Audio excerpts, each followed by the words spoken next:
کسی بھائی نے سوال کیا ہے انڈیا سے، یہ پوچھ رہے ہیں کہ سورۃ فاتح کے بعد اتنی زیادہ صورتیں نہیں آتی، تو کون سی سورۃ فاتحہ کے بعد پڑھ سکتے ہیں؟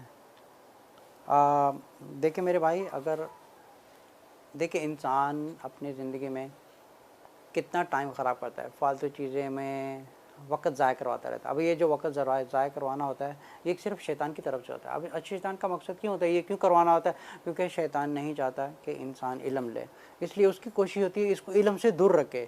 اس لیے رسول اللہ صلی اللہ علیہ وسلم نے فرمایا تھا ہر مسلمان پر یہ فرض ہے کہ وہ علم حاصل کرے۔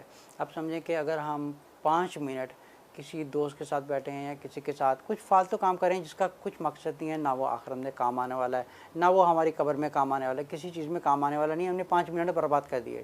اگر 5 منٹ میں ہم لوگ قرآن پڑھ لیں، اللہ کے کلام کو سمجھیں، ایک سورت یاد کر لیں، 5 منٹ میں ایک چھوٹی سی سورت یاد ہو جاتی ہے، 10 منٹ میں ایک سورت یاد ہو جاتی ہے۔ تو اس طرح کرتے کرتے کرتے انسان ایک چھوٹی سورت سے لے کے بڑی صورتیں بھی حفظ کر سکتا ہے۔ لیکن اگر آپ جتنی بھی زیادہ کوشش کریں گے اللہ تعالیٰ کی مدد آپ کے ساتھ آئے گی، لیکن اسے شیطان دلوں میں مایوسی ڈالتا ہے۔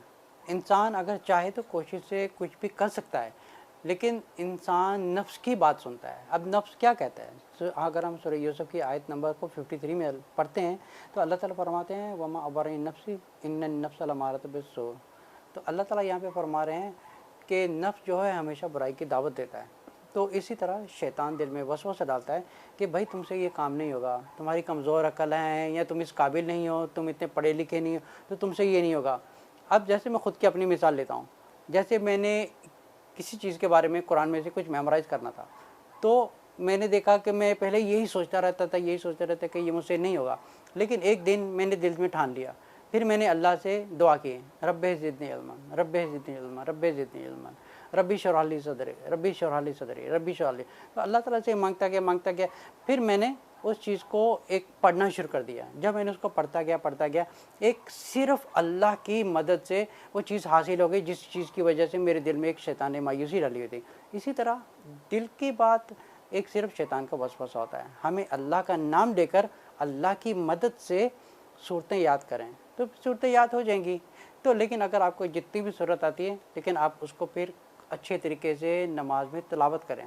اگر آپ سورۃ فاتح کے بعد کسی بڑی سورت کی تلاوت کریں گے، پھر ہمارا کنیکشن اتنا ہی زیادہ اللہ کے ساتھ پکا ہوگا۔ تو ہم لوگ اگر جلدی سے ہر وقت ایک ہی چیز پڑھتے رہتے قل هو اللہ احد اللہ قل هو اللہ احد، تو پڑھتے پڑھتے ایک ایسی چیز ہے کہ جو کم سے کم 2-3 سیکنڈ میں لوگ ختم کر دیتے ہیں، 2-3 سیکنڈ میں پڑھ کے پھر رکوع میں چلے جاتے ہیں۔ تو اچھی بات ہے کہ ہم لوگ زیادہ سے زیادہ صورتوں کو پڑھیں اور اس کو اچھے طریقے سے تلاوت کریں، کیونکہ جب ہم اللہ اکبر کر کے نماز شروع کرتے ہیں تو اس کا مطلب ہوتا ہے کہ ہم نے ہر چیز سے ڈسکنیکٹ ہو کر ہم صرف ایک اللہ کی طرف رجوع کر رہے ہیں اور اللہ سے باتیں کر رہے ہیں۔